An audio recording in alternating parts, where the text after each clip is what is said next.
The biggest fear that a lot of people have when they retire is whether or not their money is going to be sufficient to take care of their requirements for the rest of their lives, because they're contending with the rise in prices, inflation.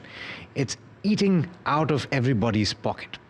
Now, what I'd like to discuss today on MoneyWise is how an individual should plan their investments to get a regular income while also protecting their capital and ensuring that it is sufficient for the rest of their living years. And we've got several instruments to talk about, several options to talk about. Joining me to talk about all of this is Harshvardhan Roongta, the co-founder of Roongta Securities. Harsh, thanks so much for joining in and for speaking to me today. It's absolutely a pleasure to be on the show always with you, Alex. So I have listed out a few options, Harsh, and we'll talk about what works and what doesn't. But the most popular choice that individuals have, even my own father, till I had to nudge him and push him and say, please invest in equity, said, I'm going to manage everything with fixed deposits. And you won't believe it. And if he's listening to this, he will probably have some words for me. But he has Excel sheets where he's listed out which fixed deposit is maturing when, and he's got this detailed calculation going into 3, 4, 5, 7 years. And this is how a lot of people invest, right? That's correct. So in fact, making a list of the fixed deposits with their maturity dates, etc., is a very common practice. I mean, I don't think he's singled out in that context. I mean, we see most of the elderly people maintaining, and because they may not be tech savvy to maintain everything online, so they will have a book or a ledger kind of a thing where they'll note down these things. So I think it's very common to have this kind of a record keeping done by a senior citizen. So that's fine.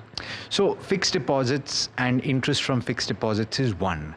The second is rent. And a lot of people in that age group right now have properties, because people in 2010 or 2000, after the financial crisis, you had that big crash in property, and a lot of people went out and bought at that time, right? So we're talking about now in 2025, when a lot of people have 2 properties. It's not something that is odd. And so therefore that income is a relevant source of regular income, right?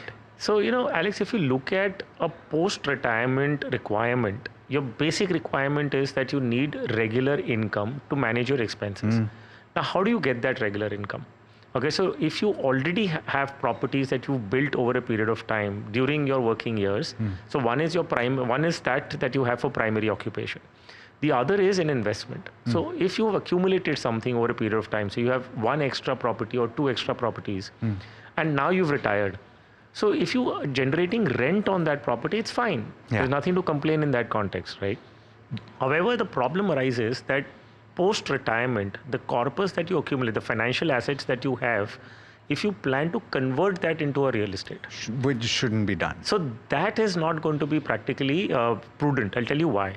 So assume a situation that you accumulated 1 crore of rupees over a period of time, and now at 60 you have access to that money to yourself. It could be through provident funds, could be through retirement benefits, etc.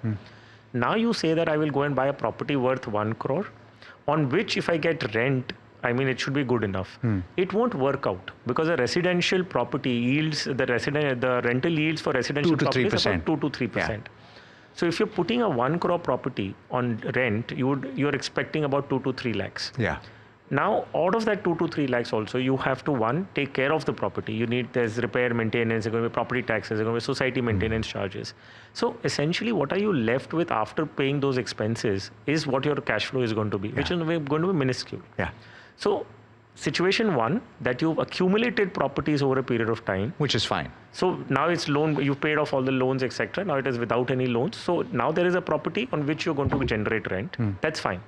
But if you plan to buy a property out of your retirement corpus, it may not be the best thing to do. And we'll delve into each of these aspects in a bit, because I want to talk to you about the ideal scenario and how an individual should ideally construct their portfolio. But the third option that I listed down is dividend income. And I've come across a lot of people that are trying to build portfolios of companies that traditionally pay higher dividends, something like a Power Grid Corporation of India or PFC or REC, a lot of these public ITC sector, or ITC, right? So, but is that a legitimate way or a good way to generate income post-retirement?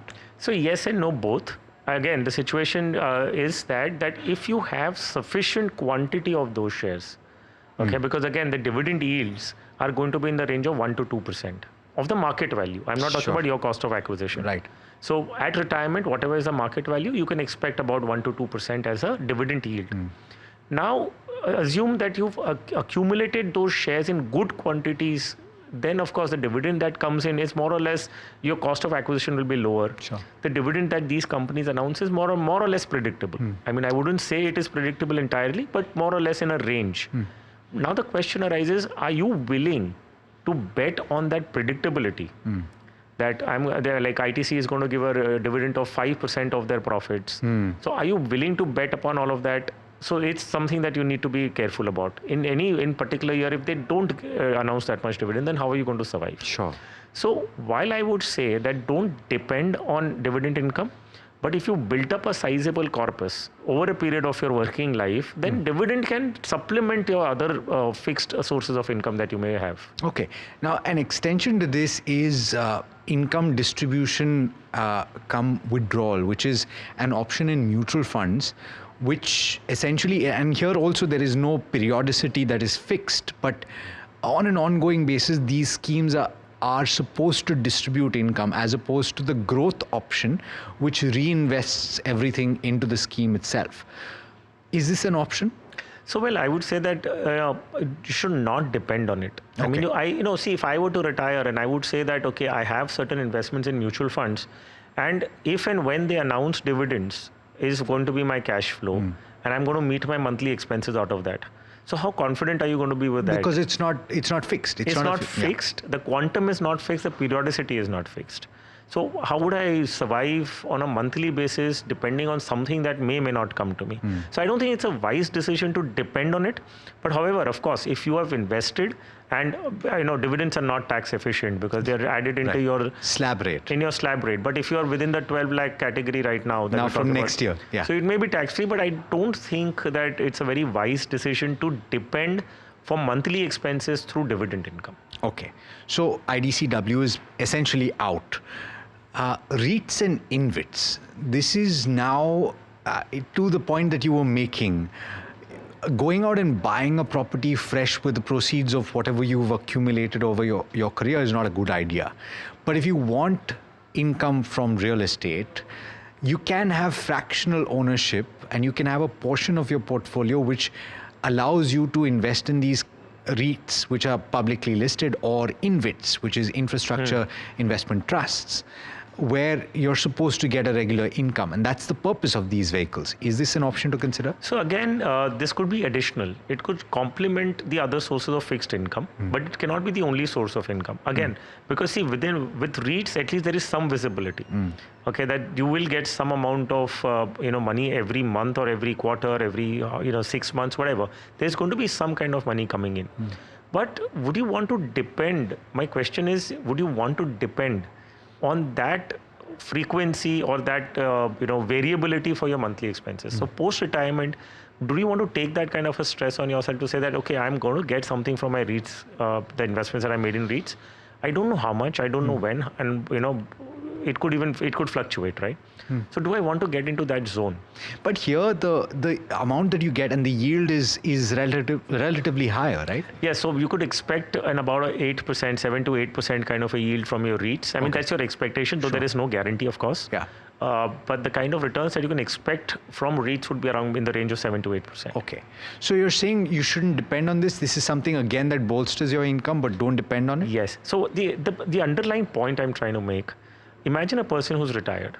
The primary concern of that person is that I should get one fixed amount every month. Now, how do I get that? Okay, it could be an interest income, so there is visibility. I know that I'm going to get so much amount. If you already have property, which you've accumulated, which you've kind of built over a period of time, not the monthly rent. So you know the monthly rent. So there's predictability. Right. That I'm going to get this much amount every month.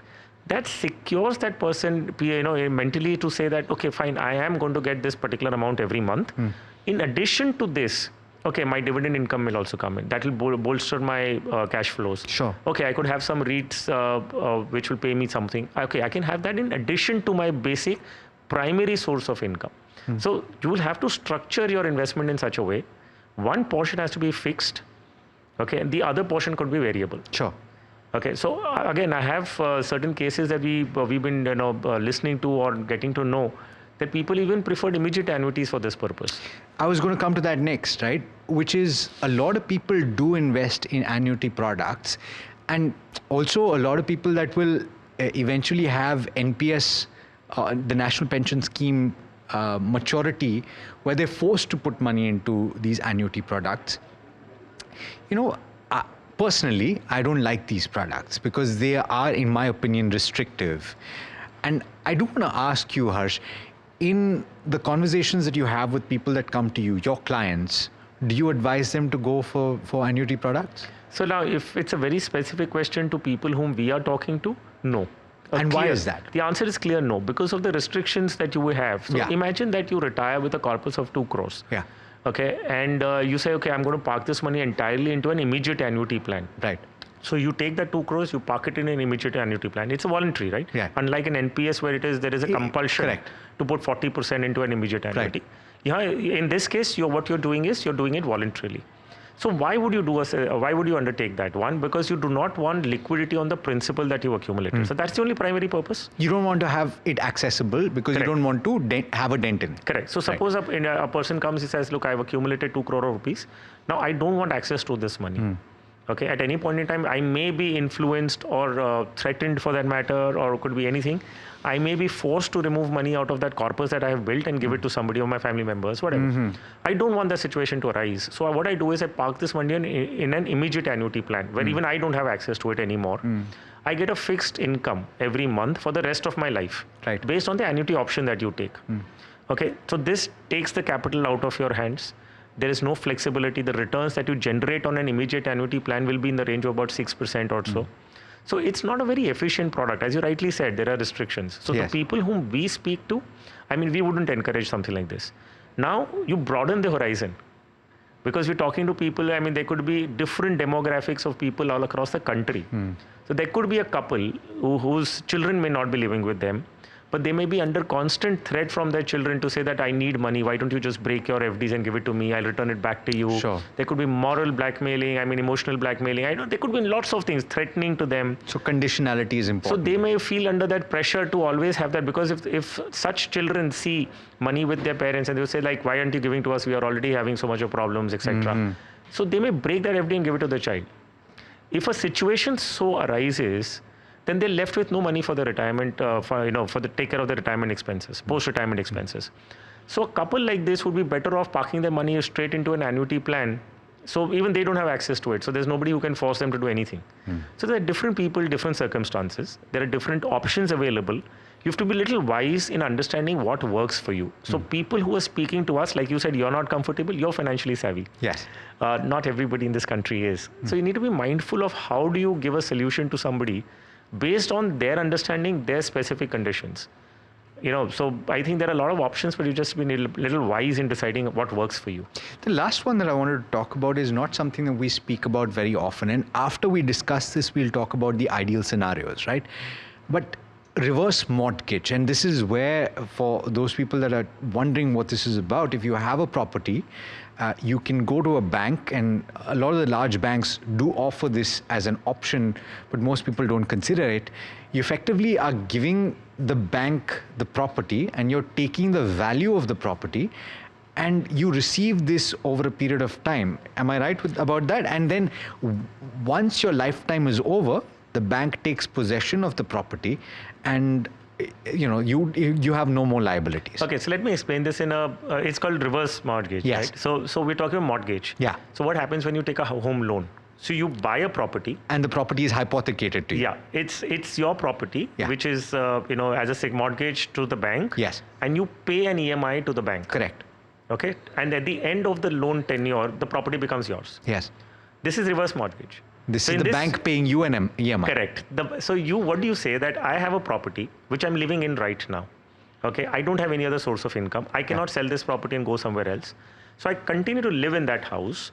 At the same time, I'm encashing it. So what do you say that, okay, I am, like, for example, selling in that context, I'm selling this property to a bank, and the bank, instead of paying me a lump sum right now, pays me installments every month till the time I'm living. So I get money every month while staying in that house. Okay, it's a reverse EMI. So now the bank is giving you money, and post your lifetime, the bank takes possession of that property and then sells it off and recovers the money that they have given to you over a period of lifetime. So this works again very well for people who do not possibly have dependents or they don't want to pass this on to somebody else. There could be situations where a couple is living alone, the children are away, they don't intend to take care of them, or whatever the situation. Or they can't. Or they can't, whatever. An elderly couple may think that, okay, I am going to be suffering entire life of mine where I don't have cash flows. Post my demise, this property goes to somebody else. Instead, why don't I enjoy it? I live in it, at the same time I can encash upon it. Yes. And post my demise, the bank takes it over. So, but do you know anybody who's done this? No, not in my personal references, but and I don't think it's been very popular because, typical Indian mindset, we're very emotional about our property. We don't want to. But it is a Western concept. Ultimately, it is something that a lot of people I think, if I'm not mistaken, in the US have contemplated. So, because there are different, sentiments with different people in different countries. Yeah. For example, in the US, particularly in developed countries, for that sense, the moment a child is an adult, they move out of the house, they have their own house. So, there is no reason for them to then, if an elderly couple wants to give it to somebody, and they suffer, that doesn't work like that. Yeah. So this concept being available is a good thing. Yeah. Okay. Imagine this not being there. Yeah. Even if one person in one city requires something like this, it should be available. Okay. So we've discussed several options, but the one option that we've not talked about, which I wanted to spend a little time with, is mutual funds, right? And equity mutual funds, hybrid mutual funds, also your entire portfolio, right? So we're talking to people right now who are going to spend the next decade, 2 decades, who've already spent a decade in certain cases, or 2 decades investing in mutual funds, and created a corpus. They're retiring now or will retire in 10, 15, 20 years. Is there a case to be made to use SWP? And usually, what is normally advised, and a lot of people speak about, is that as you reach your retirement, you de-risk. Correct. And you move out of equity and you reduce your equity. Is that something that you advise as well? So, there are different combinations that you can use. But we started this conversation with you saying that you're not comfortable in immediate annuity, right? Yes. You mentioned for yourself. I did, yes. So let me take your example, for instance. So you are an individual who's financially savvy. You understand, you have reasonable control on your behavior. Yeah. So we put that into perspective. Now, hypothetically, Alex, you've over a period of last 25 years, suppose you're approaching retirement now, you've been investing for 25 years. So you put in, say, 10,000 every month with no increment, okay? Just 10,000 every month for 25 years. Yes. And which grows at 12%. Right. Okay. At retirement, you will accumulate almost 2 crore rupees, 1.9 to 2 crores. Sure. So say for, calculation purposes, understanding purposes, it's 2 crore of rupees. Right. So I repeat the situation. You've been investing 10,000 rupees for 25 years. Okay. So, and now at retirement, you accumulated 2 crore of rupees. Yes. The capital that you've invested is 30 lakhs. Sure. Against which you're standing at a corpus of 2 crores right now. So 1.6, 1.7 crore is your is profit. Yeah. Okay, that's your margin. Right. Or the profit margin that that you're sitting on. Now, when you retire, what if I say that why don't you leave the 2 crores as it is in equity fund itself, which is contrary to what people... I was just going to say, doesn't that fly in the face of what a lot of people say, which is de-risk? Move out of equity. What if the equity markets fall 20, 30% in a year? Exactly. So now I go back to the profile of the investor. So I'm talking about you right now. So you've understood the market cycles. You've been a financial journalist and you've been all of that bit. So at 60 now, when you're sitting at 2 crores of rupees, your invested capital is 30 lakhs. Now you say that I want 1 lakh a month. Right. Okay, so you set up an SWP, a systematic withdrawal plan. Right. Out of this 2 crores, you're taking 1 lakh every month. Okay. Now, hypothetically, markets fall 20%. Your 2 crores corpus comes down to 1.6 crores. Yeah. Why would you even flinch? I'll tell you why. Because you have invested only 30 lakhs. You're sitting at 1.6 crores even after market fall. You need this money not immediately, but you need it over the next 10, 20 years of your lifetime. Yes. you understand markets have their cycles. Yes. Okay, even if it falls to 1.6 crores, you can still very well take 1 lakh every month out of this and not exhaust this capital for the next 10 years. And the markets will rebound eventually. So because you know that, Yeah. right? You know eventually markets over a period of time will again rebound. So you have that risk-taking capacity. What your objective was, regular income, which you have got now in the form of 1 lakh a month. What you also need to do is take care of inflation post-retirement. Now this equity investment helps you even take care of inflation post-retirement perpetually. Your corpus in this case shouldn't exhaust even when you cross 80 years of age. So in next 20, 30 years, you have no worry. So, but then this is the mutual fund investment that you're doing, right? You're doing 10,000 rupees as in your illustration. But what about the rest of my portfolio, in my example? Because as a salaried employee, I also get your employee provident fund. There may be certain fixed income investments that I have. All of that will come to me post-retirement. So what do I do with that? So see, at any point in time, I'm assuming when you started your SIP of 10,000 rupees 25 years ago, that time also you had asset allocation in mind. Yes. Okay, so there was some portion that you would also build debt. Post-retirement, when you have accumulated 2 crores in equity AUM, you would also get these retirement benefits, which will need to go into debt. Right. You need to have an asset allocation between debt and equity. Right. My focused concern was only in so much that sometimes we tend to go too much by the thumb rule and forget that our individual circumstances could be different. So if you don't have liabilities, if you don't have, if you have a house of your own and all of those other aspects, you don't have financial dependence at that stage, what you're saying is to keep your investments wherever they were at that point. But also, I guess, to a certain extent, you would have to go through your equity allocation of your portfolio at 60, and you can't be, having an overexposure to a small cap space, right, at that point. So now so that was of situation one. Yeah. Now that is for a investor profile like yourself. Yeah. Okay, let me just complete that cycle of saying there could be another investor profile who's not so financially savvy. Sure. Who doesn't want to take so much risk even at that point. So even if you explain that 20% market fall, still you're far in excess of what you've paid. Yeah. So there's nothing to worry. But there would be somebody who doesn't want to take that kind of risk. So there are hybrid funds where they can switch into from equity. You don't need to be, the point that I'm trying to drive is that you don't need to fear equity as much, because your cost of investing, you've averaged for 25 years. Take advantage of that. Okay. Don't kill that at the time of retirement. Yeah. You may go into a conservative hybrid, you may go into an aggressive hybrid, balanced. That's a different story. Because the velocity and the momentum will continue far beyond if you keep it invested. And at that corpus size, you're talking about, even if you're going 8% in a year, you're talking about a very substantial increase in the corpus. Absolutely right. So my only limited point is that do not just switch into debt for the sake of switching. Sure. Maybe you could do better. Yeah. Like if you are not being advised or assisted and then you're on your own, then it's better to go into something that gives you comfort, which is just simply move to fixed deposits. But in case you are financially savvy, why would you give up on the benefits of compounding on averaging that you've done over 25 years? Now, at the end of it, when you're supposed to take the benefits, you just moved out of equity. And just the last point on systematic withdrawal plans, which a lot of people don't factor in, is the tax efficiency of this, right? Because that 1 lakh rupees in this illustration, not all of it is what you're paying tax on, right? Yeah, correct. Because there's a FIFO system, the first in, first out. Right. So the units that you redeem, the cost of those units are also a part of that 1 lakh that you're redeeming. So the cost minus whatever is your gains, you'll pay tax only on that. So it's a very tax efficient way of doing it. My only point is that do not be driven by certain thumb rules. Yeah. If you are financially savvy, don't just think that a person at 60 cannot take risk. I mean, if you have nothing better to do and you've averaged it over 25 years, why can't you take that risk? Yeah.